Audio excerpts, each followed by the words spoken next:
Olá, galerinha do oitavo ano, como vocês estão? Espero que estejam todos bem. Vamos lá dar continuidade aos nossos estudos referente ao mês de fevereiro. E hoje vamos dar continuidade à colonização do Brasil, tá certo? Vamos lá. Bom, colonização portuguesa, né? Na aula passada, nós vimos que os portugueses chegaram aqui em 1530. A, a colonização ela iniciou, de fato, com a missão colonizadora de Martim Afonso de Souza. E também nós vimos que, inicialmente, os portugueses eles extraíam daqui o pau-brasil, né? E com essa expedição colonizadora em 1530, feita por Martim Afonso de Souza, ele trouxe para cá as mudas de cana-de-açúcar, certo? Hoje a gente vai dar continuidade a esse processo de colonização. Vejam só, Dom João manda para cá, como a gente viu, Martim Afonso de Souza, como para que ele chefiasse essa missão colonizadora e que ele iniciasse a colonização de fato. Então, o que é que ele faz? Uma ordem que Dom João, que era o rei de Portugal, que ele deu, que foi o quê? Dividir as terras da colônia em faixas de terra, chamadas, as quais foram chamadas de capitanias hereditárias. Para quê? Para dar continuidade à colonização aqui da América Portuguesa, certo? Por que Dom João III decidiu dividir esse território em 15 faixas de terra, em 15 capitanias hereditárias?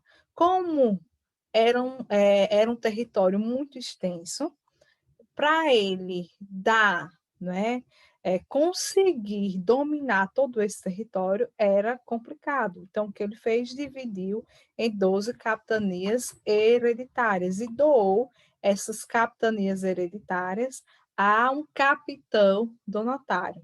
Esse donatário ele tinha obrigações, não era simplesmente ganhei uma capitania e pronto. Ele tinha que desenvolver o cultivo de cana-de-açúcar, expandir a fé cristã, organizar a defesa militar, estimular a ocupação portuguesa da terra, retirar para si a vintena, cobrar impostos em rios e portos, conceder sesmarias, sesmarias são lotes de terra, e ter uma grande sesmaria. Então, vejam que esses capitães donatários, eles têm obrigações.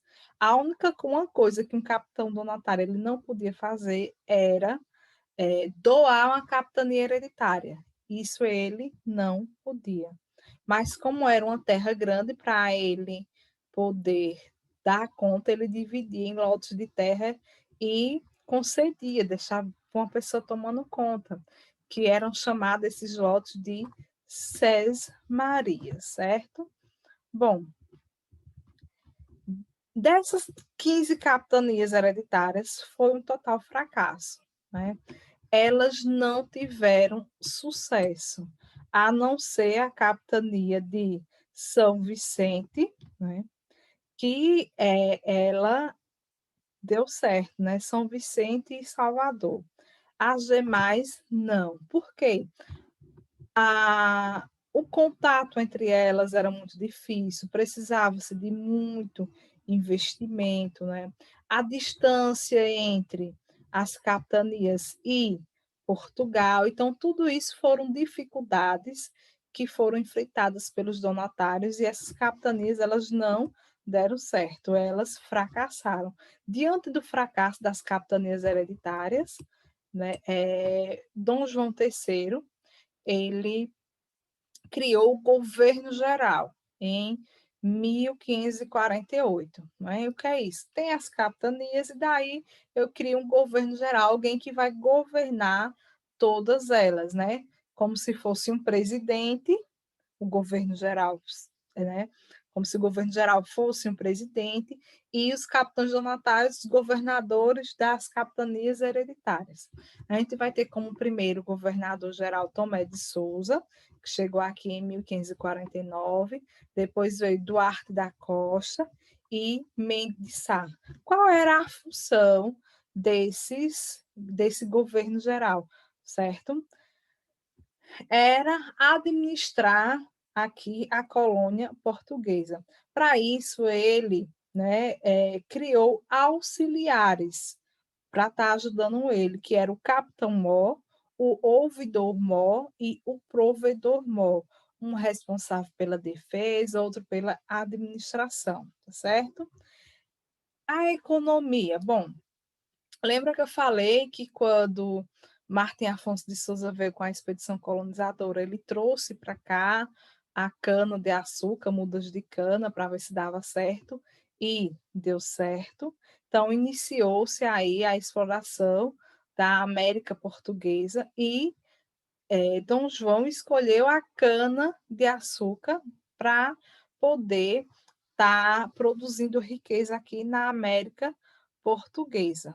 Essa cana-de-açúcar, por que foi escolhida? Porque ela era um produto que estava gerando muita riqueza na Europa nesse período. Por isso, o Dom João III ele autorizou o governo geral a promover guerras justas contra os indígenas a fim de escravizá-las. O que é isso, guerra justa? É travar uma guerra, né? Os portugueses travam uma guerra com os indígenas para que eles vão trabalhar na plantação de cana-de-açúcar. Né? E era justificado. Né? Tinha-se uma justificativa para estar fazendo isso com os indígenas, certo? Porque houve esse confronto. A gente viu que inicialmente foi um contato pacífico, os indígenas retiravam para o Brasil, só que aí eles começam agora a produção de açúcar. E eles queriam que os índios trabalhassem nas lavouras de cana-de-açúcar, só que os índios, eles não queriam trabalhar nas lavouras de cana-de-açúcar. Daí se criou-se aquela ideia, aquele certo estereótipo que índio é preguiçoso, porque os índios se recusaram a trabalhar, mas não porque eles eram preguiçosos. Eles se recusaram porque os índios, eles não viam o porquê de estar plantando extensas áreas de terra, plantando muito. Para eles, tinha que plantar o que precisava se comer. Então, eles se recusaram. Diante dessa recusa, começou-se aí embate, né, confronto entre indígenas e portugueses, e muitos indígenas morreram, muitos foram escravizados e muitos fugiram pelas matas. Né? Na passagem do século XVI para o XVII, no Nordeste, os senhores de engenhos começavam a comprar os africanos escravizados para substituir os indígenas, já que eles não estavam querendo trabalhar nas lavouras, os portugueses estavam com dificuldade de encontrar a mão de obra indígena, né, de escravizar o índio, e daí eles começam a trazer os africanos escravizados para cá. Além do açúcar, no Brasil eram produzidos muitos outros gêneros, como o tabaco, não é? Também praticava-se a pecuária. Quais eram os grupos sociais que tinham aqui, né? Vejam, a gente tinha o governador geral e a gente tinha as capitanias hereditárias. E tinham as vilas, não é? Começou-se a fundar vilas, que é o que a gente chama hoje de cidades. Nessas vilas tinham chamados câmaras municipais. A Câmara Municipal tinha uma função como hoje, aqui tem uma prefeitura municipal, né, de administrar a vila, cuidar das estradas, e essa Câmara Municipal, né, ela era chefiada pelos chamados homens bons. Quem eram esses homens bons? Esses homens bons eram os ricos, as pessoas ricas que moravam na vila, né? E além dessas pessoas, quem mais tinha aqui na sociedade colonial?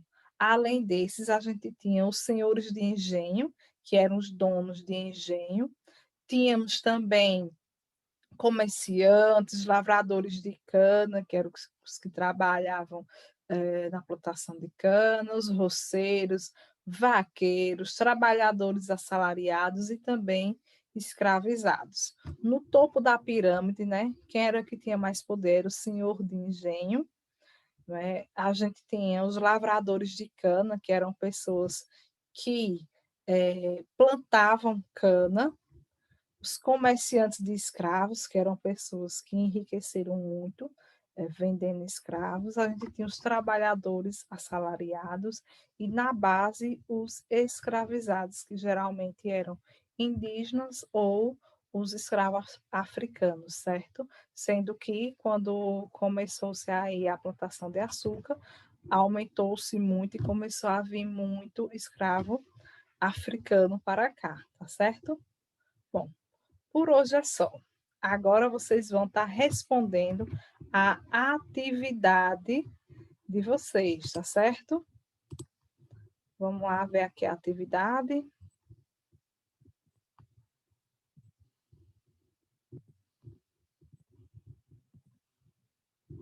Atividade aqui. Aqui. Bom, essa primeira questão é sobre as capitanias hereditárias. Vocês analisam aqui o mapinha, aí vem colocar que capitanias prosperaram, qual foi a principal razão delas prosperarem, que fatores contribuíram para o sucesso da produção de açúcar. A segunda questão, vocês vão ler essas frases e vão colocar o que for dever do capitão donatário e o que é direito, então vocês escrevem aqui na frente. Essa aqui é a terceira. Vocês vão marcar na alternativa incorreta, só tem um errado, então marca e depois corrige. E aqui a gente vai montar uma ficha sobre as câmaras municipais. Vamos dizer o que eram essas câmaras, quem eram os vereadores daquela época, o que era necessário para ser vereador, sobre que assuntos os vereadores decidiam. Na apostila que eu envio para vocês, tem lá um títulozinho, né? Câmaras, né? As câmaras municipais. Então, nesse subtítulo, vocês encontram tudinho aí para responder esses itens. Aqui sobre o setor da economia. Qual foi o produto escolhido pelo rei de Portugal para iniciar a exploração da América? Cite os motivos que justificaram essa escolha. Então, tem também na apostila qual foi a primeira mão de obra utilizada nas plantações de cana-de-açúcar, como os colonos tinham acesso a essas pessoas. Né? Então, eu disse a vocês inicialmente quem foi que iniciou, né? Aquelas pessoas que depois que se recusaram a trabalhar na plantação. No final do século XVI e começo do século XVII, o trabalho indígena começou a ser substituído. Quem substituiu os indígenas? E explique as razões dessa substituição. E a sexta questão, identificar a incorreta e corrigir. E a sétima, vocês vão explicar em que consistia o Pacto Colonial.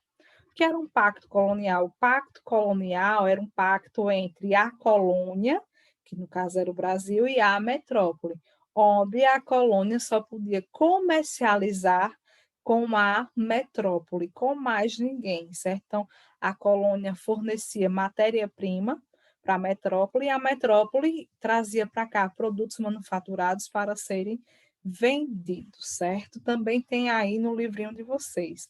Qualquer dúvida que vocês tiverem, podem estar perguntando à professora, que eu estou aqui para ajudá-los, tá bom? Utilizem a apostila, leiam e qualquer coisa, estou aqui, tá bom?